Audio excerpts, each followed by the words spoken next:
विद्यार्थी मित्रों, आज આપણે ગયા લેક્ચરની અંદર ધેર ઇઝ અને ધેર આર જોયું તો આજે આપણે હેવ અને હેઝ આપણે શું જોવાનું છે? હેવ અને હેઝ. હેવ અને હેઝ છે એની અંદર ટુ હેવનો મુખ્ય ક્રિયાપદનો અર્થ શું થાય છે? ની પાસે હોવ. ટુ હેવનો જે હેવ હેઝ છે એનો ગુજરાતી અર્થ થાય છે ની પાસે હોવું. એ માલિકી દર્શાવે છે. હેવ અને હેઝ બંને ટુ હેવ ક્રિયાપદના વર્તમાન કાળના રૂપો છે. હેવ અને હેઝ છે એ ટુ હેવ છે એ ક્રિયાપદના વર્તમાન કાળના રૂપો છે. હવે વર્તમાન કાળના રૂપો છે એમાં હેવ કોની સાથે આવે અને હેઝ કોની સાથે આવે? જો નીચે કોષ્ટકની અંદર જો કે સર્વનામ એક વચન છે અને સામે કયું આવશે? ટુ હેવ ક્રિયાપદનું વર્તમાન કાળનું રૂપ. તો અહીંયા પહેલો પુરુષ એક વચનમાં શું આવે? આઈ આવે છે. તો આઈની સાથે શું આવશે? હેવ. આઈ સાથે શું આવશે? હેવ. આઈ હેવ અ બોલ. બીજો પુરુષ યુ છે, યુની સાથે પણ શું આવે? હેવ આવે. ત્રીજો પુરુષ છે એના અંદર હી, શી અને ઇટ. હી નર જાતિ માટે, સી નારી જાતિ માટે અને ઇટ એટલે કે હી પુરુષ માટે વપરાય, સી સ્ત્રી માટે વપરાય અને ઇટ નાન્યતર એટલે કે નિર્જીવ વસ્તુ છે, પ્રાણી, પક્ષી કોઈ વસ્તુ છે એના માટે ઇટ વપરાય છે. તો એ હી, શી અને ઇટ સાથે શું વપરાય છે? હેઝ વપરાય છે. શું વપરાય છે? હેઝ વપરાય છે. હવે સર્વનામ બહુવચન છે. સર્વનામ બહુવચનની અંદર પહેલો પુરુષ છે વી. બહુવચનની અંદર શું આવે? આઈનું બહુવચન શું થાય? વી. તો વી સાથે શું વપરાય? હેવ. પછી બીજો પુરુષ યુ સાથે પણ શું વપરાય? હેવ. ત્રીજો પુરુષ હી, શી, ઇટનું બહુવચન થાય છે ધે. તો ધે માટે પણ શું વપરાય? હેવ. ખાલી હી, શી અને ઇટ માટે હેઝ વપરાય છે. હવે પ્રશ્નાર્થ વાક્યો અને યસ નોમાં ઉત્તર આપો. એમાં પ્રશ્ન વાક્ય બનાવવા માટે હેવ અને હેઝને વાક્યની શરૂઆતમાં એચ કેપિટલ કરવાનો. યાદ રાખો, કોઈ પણ પ્રશ્ન વાક્ય બનાવો તો એની અંદર પહેલો શબ્દ હોય એનો પહેલો અક્ષર કેપિટલ જ કરવાનો અને અંતે શું મૂકવાનું આવે? પ્રશ્નાર્થ ચિહ્ન. એક્ઝામ્પલ અહીંયા આપેલું છે તમને, યુ હેવ ટોયઝ. તમારી પાસે રમકડાઓ છે. તો આપણે એનું પ્રશ્ન વાક્ય બનાવવાનું છે એટલે કે ક્વેશ્ચન માર્કવાળું વાક્ય બનાવવાનું છે. તો હેવ યુ ટોયઝ? શું તમારી પાસે ટોયઝ એટલે કે રમકડા છે? તો યસ, યુનું શું થઈ જશે? વી. Yes we have. પછી નો વી હેવન્ટ. અમારી પાસે છે અને ના અમારી પાસે નથી. હેવ નોટનું શોર્ટ ફોર્મ શું થાય છે? હેવન્ટ. ટૂંકું રૂપ થાય છે હેવન્ટ.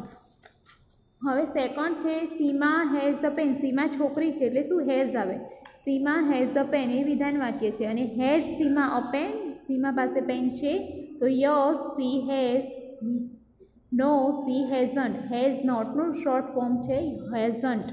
હવે એક્ટિવિટીઝ આપેલી છે. એક્ટિવિટીની અંદર પહેલું શું છે? હેવ અથવા હેઝ વડે ખાલી જગ્યા પૂરે એટલે કે ફિલિંગ ધ બ્લેન્ક્સ છે હેવ હેઝ. તો અહીંયા પહેલું એક્ઝામ્પલ છે રાજ એન્ડ રવિ. રાજ એન્ડ રવિ એક વચન નહીં બહુવચન થઈ જાય છે એટલે શું આવશે? Have books. પછી ધ ટીચર એક છે. શિક્ષકમાં લેડીઝ હોય કે જેન્ટ્સ હોય એ હી શિક્ષક છે એની સાથે શું આવે? હેઝ આવે. The teacher has a duster.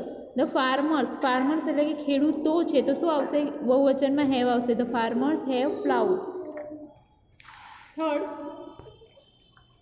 Vivek has a car. છોકરો છે. We have a toys. વી બહુવચન છે એટલા માટે શું આવશે? હેવ આવશે. ઉમા એન્ડ નીલા. ઉમા અને નીલા બંને છોકરીઓ છે પણ બંને શું છે? બે છે. એક નહીં બે છે. એ બહુવચન છે એટલા માટે શું આવશે? હેવ. પછી યુ જો સાથે શું આવે? હેવ. You have balloons. પછી ધ પોસ્ટમેન. પોસ્ટમેનમાં એમએન નથી. એમએન હોય તો હેઝ આવે અને MEN એટલે કે પોસ્ટમેનમાં બહુવચન છે એટલે શું આવશે? હેવ આવશે. પછી આઈ સાથે શું આવે? I have new dress. Pooja છોકરી છે તો Pooja has a doctor. Pooja has a scooter. The children એટલે બાળકો થાય. ચાઇલ્ડ એટલે બાળક થાય. તો અહીંયા બહુવચન છે તો ધ ચિલ્ડ્રન હેવ બેટ. તો તે children have a bats. Mister Vyas એ જેન્ટ્સ હી છે તો શું હશે? Has. Mister Vyas has a two children. Do they એટલે આ પ્રશ્ન વાક્ય છે. Do they have a holiday? તમારે આજે હોલિડે છે એમ. પછી જય એન્ડ અદિતિ બહુવચન છે એટલે have many story books. We have colourful pencils. પછી ધ એલિફન્ટ એક વચન છે. ઈટ છે એ પ્રાણીમાં આવે છે તો શું આવશે? ઈટમાં શું આવે? The elephant has a long trunk. પછી દે સાથે શું આવે? Have. They have a old house. I have an idea. I have an idea. Owls એ બહુવચન છે પક્ષીઓમાં એટલે હેવ આવશે. Amar and Akash have won the match. Ali has an apple in his hand. હવે સેકન્ડ છે વાક્યોને પ્રશ્નાર્થ વાક્યોમાં ફેરવી યસ અને નોમાં ઉત્તર લખો. એક્ઝામ્પલ છે Tarak has a pen. Tarak પાસે પેન છે. Has Tarak a pen. Tarak પાસે પેન છે. Yes he has. No he hasn't. પહેલું વાક્ય છે ધે હેવ કાઇટ્સ. તો હેવ ધે કાઇટ્સ? તો yes they have. No they haven't. હવે નીચે છે I have a new shirt. મારી પાસે નવો શર્ટ છે. તો આપણે પ્રશ્ન વાક્ય બનાવ્યું છે તો આપણે આપણી જાતને પ્રશ્ન ના પૂછીએ એટલે આપણે બીજાને પ્રશ્ન પૂછીએ તો શું આવશે? Have you a new shirt? તારી પાસે નવો શર્ટ છે? તો આપણે આન્સર આપી શકીએ કે યસ આઈ હેવ અને નો આઈ હેવન્ટ. એના પછી છે third Sohan. Sohan has a બેટ.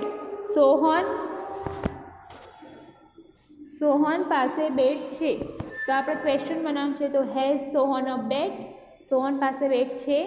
તો યસ સોહન શું છે? છોકરો છે. તો yes he has. No he hasn't.